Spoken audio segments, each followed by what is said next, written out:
हरे कृष्णा। बहुत सुंदर प्रश्न किया आपने निशांत जी। आपके प्रश्नों का उत्तर देता हूँ। गौरव जी, आपके प्रश्नों का उत्तर देता हूँ। आप दोनों का प्रश्न एक ही तरीके का है कि गुरुजी, वर्तमान परिस्थिति में जो आप प्रश्न कर रहे हैं कि वैवाहिक रिश्ते, पारिवारिक रिश्ते अच्छे क्यों नहीं चल पा रहे हैं, उसी विषय में आपके प्रश्नों का उत्तर देता हूँ। सबसे पहले तो मैं आपको एक ही बात कहता हूँ कि आपके जो प्रश्न हैं वो वर्तमान परिस्थिति में समाज के हर एक घर को स्पर्श करते हैं। अगर अच्छा जीवन साथी ना हो, अच्छी जीवन संगिनी ना हो, तो जीवन चल पाना बड़ा कठिन हो पाता है। इसमें मैं सिर्फ इतना ही कहना चाहता हूँ, अक्सर बच्चे कह देते हैं कि एक छोटी सी उम्र हुई और उसके बाद कहते हैं जी मैं उससे बहुत प्यार करता हूँ, उससे मैं बहुत प्यार करती हूँ, हम एक दूसरे के बिना रह नहीं सकते, जी नहीं सकते। बहुत अच्छी बात है बेटा, आप प्यार करते हो, बहुत अच्छी चीज़। यही प्रेम ही एक सबसे बड़ा शब्द है जो आपके पूरे परिवार पर सब कुछ आपको जोड़ करके चल रहा है। और इसी प्रेम के कारण आप एक परिवार में बंधे पड़े हो, इसी प्रेम के कारण। बहुत अच्छी बात। आप एक लड़की को, एक लड़के को कितने समय जानते हो? 2 महीने, 4 महीने, 6 महीने, 2 साल, 4 साल, 6 साल, इससे ज़्यादा शायद आप नहीं जानते। और आपका अटैचमेंट उसके प्रति बहुत अधिक हो जाता है, और जिसके लिए आप कभी कभी माता पिता से भी कह देते हो कि हम आपको छोड़ देंगे पर हम उसके बिना नहीं रह सकते। बेटा, सबसे पहले तो हमारी बात को ध्यान रखना कि जीवन में आप आपस में प्यार करते हैं, बहुत अच्छी बात है, बिल्कुल सच्चा प्यार है आपका। तो पहले तो उसको टेस्ट करना। टेस्ट में याद रखना, जो सच्चा प्यार करता है ना, वो एक दूसरे से बात करे बिना रह नहीं सकता है, चाहे वो लड़की है या लड़का है। अगर लड़की है तो वो आपसे बात करे बिना रह नहीं सकती है 2 दिन, 4 दिन, 6 दिन। और लड़का है तो उसके साथ भी यही स्थिति है कि वो बात करे बिना नहीं रह सकता है।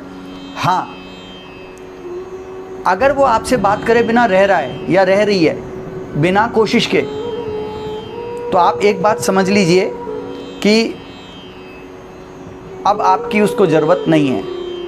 वो आपको आकर के एक्सक्यूज़ देता है, एक्सक्यूज़ देती है कि मेरे पास टाइम नहीं मिला, या घर पे कोई ऐसा काम था जिसके कारण मैं आपसे बात नहीं कर पाई, मैं आपसे बात नहीं कर सका। तो आप एक ही बात समझ लीजिए कि इसका एक ही कारण है कि अब आपकी ज़रूरत उसकी ज़िंदगी में है नहीं। वो सिर्फ आपको बहाना बना करके या बहाना बना करके आपको सिर्फ बरगलाने का प्रयास कर रहा है या कर रही है। इसलिए अब आपकी उसके जीवन में प्रायोरिटी है नहीं, इसीलिए आपके बिना वो रह पाया या रह पाई।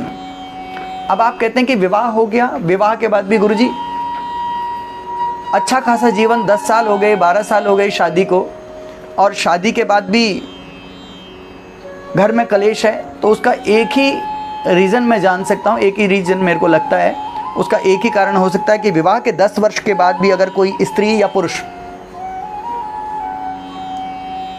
एक दूसरे को समझ नहीं पा रहे हैं, तो इसका एक ही अर्थ है। स्त्री के लिए तो मैं सिर्फ इतना ही कहूँगा कि अगर कोई औरत शादी के 10 वर्ष बाद भी अपने पति को समझ नहीं पा रही है, तो या तो उसमें कमी क्या है कि वो अपनी पत्नी को समझना नहीं चाहता है, या वो स्त्री अपने पति को समझना नहीं चाहती है। या फिर इसमें एक कारण और हो सकता है कि वो किसी और के समझाने पर चल रही है, जिसके कारण आपका रिश्ता अच्छे से नहीं चल पा रहा है, चाहे वो लड़की है या लड़का है। अगर किसी और के समझाने पर चल रहा है या चल रही है, तो उसके कारण भी रिश्ते में बाधा आती है। अक्सर होता है। वर्तमान परिस्थिति जो चल रही है, उस परिस्थिति में तो यह है कि एक स्त्री एक अच्छे पुरुष को खो बैठती है, या एक पुरुष एक अच्छी स्त्री को खो बैठता है। उसका कारण ये नहीं कि उसने उसको धोखा दे दिया, उसे धोखा देना नहीं मानता हूँ मैं, बल्कि मैं सिर्फ एक ही बात कहता हूँ कि अगर कोई स्त्री किसी पुरुष को खोती है या कोई पुरुष किसी स्त्री को खोता है, उसका सबसे सरल और तेज रास्ता एक ही है, उसे धोखा देना नहीं है सरल और तेज रास्ता। इसका सबसे बड़ा कारण है तनाव। इसका सबसे बड़ा कारण एक ही है, तनाव, जो सबसे बड़ी वजह बन जाता है उस रिश्ते में धोखे का। तनाव, सबसे पहले तो वो स्त्री या पुरुष, वो स्त्री अपने घर को छोड़ करके, अपने रिश्तेदारों को, सबको छोड़ करके आपके पास आई है और आपके घर को संभाल रही है। आप उसको अब भी नहीं समझ पाए तो रिश्ते में दरार आना जायज़ है, मुमकिन है।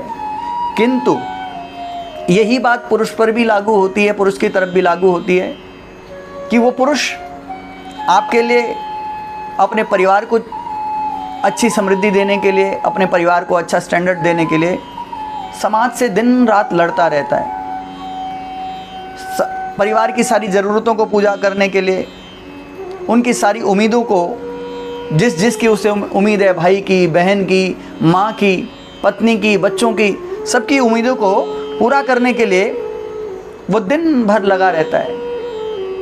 और इस दिन भर की दौड़ा भाग में यदि वो घर पर आता है और घर पर आकर के भी उसके लिए वहाँ एक तनाव का मैदान बन जाए, एक जंग का मैदान बन जाए, क्योंकि समाज में तो अभी वो लड़ के आ रहा है, जूझ के आ रहा है, और घर पर आकर के भी उसके लिए एक जंग का मैदान बन जाए, तो मैं ये समझता हूँ कि वो व्यक्ति, वो पुरुष या स्त्री उस रिश्ते में अधिक समय तक टिक नहीं पाएगी।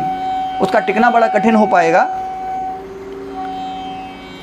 कोई पुरुष किसी स्त्री को छोड़ता है इसलिए नहीं कि उससे सुंदर कोई उसको और मिल गई, इसलिए नहीं छोड़ता वो कि उससे कोई खूबसूरत और मिल गई इसलिए छोड़ देगा।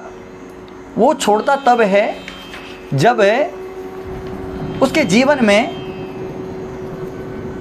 सुकून चला जाता है, उसका शांति उसके जीवन से चली जाती है। घर पर आया, घर पर आकर के भी उसे कलेश ही मिला तो वो इस स्त्री को छोड़ देता है। और यही बात स्त्री के पक्ष में भी लागू होती है।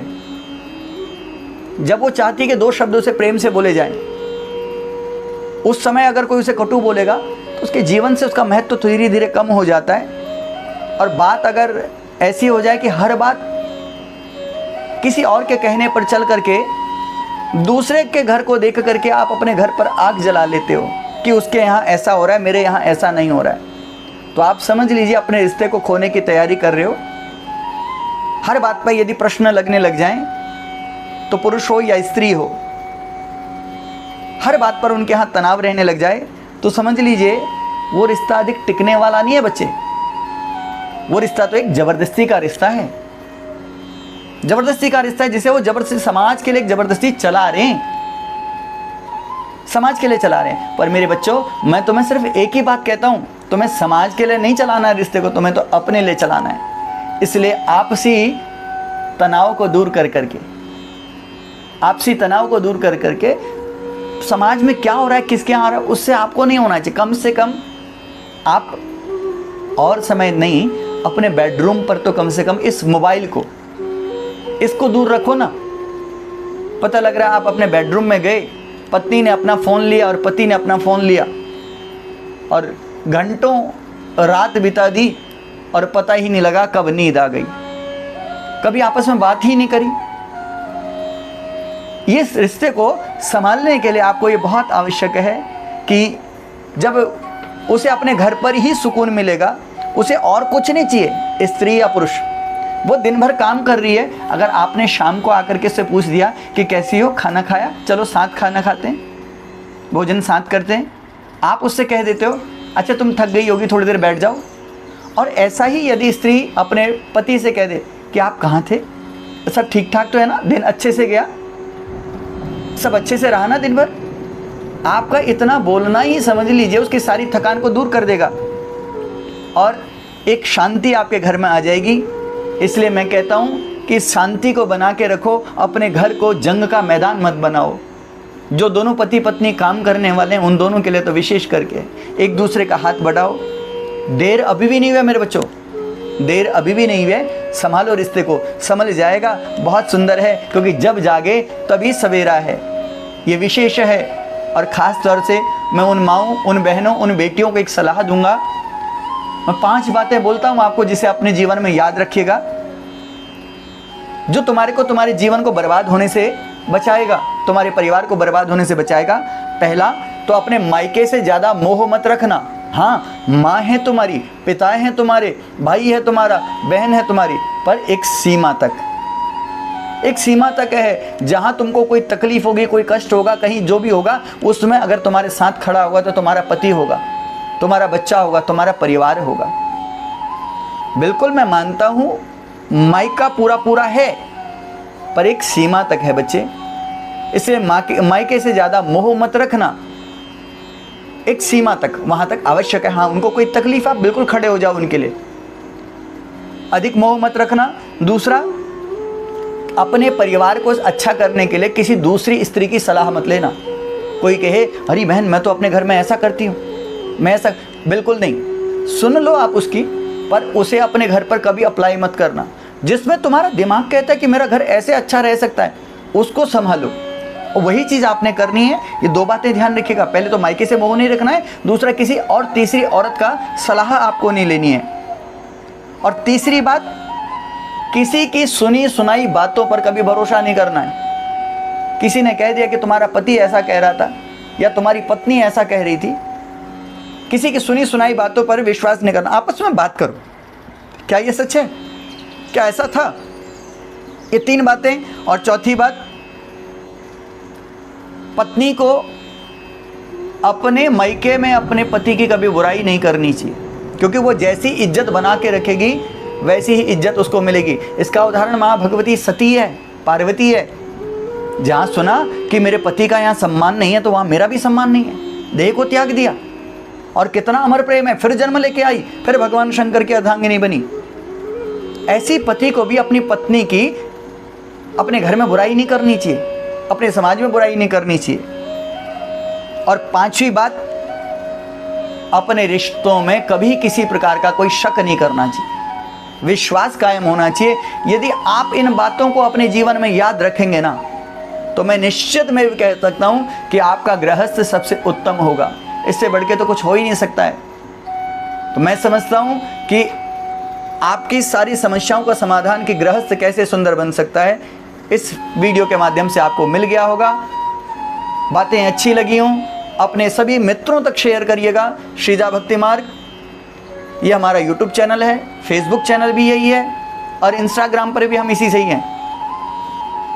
आप जुड़े रहिए, आपके जीवन को सुधारने का इस दास से जितना प्रयास हो सकेगा उतना करेगा। फिर मिलूंगा, तब तक के लिए श्री राधे, श्री कृष्णा, हरे कृष्ण कृष्ण कृष्ण हरे हरे।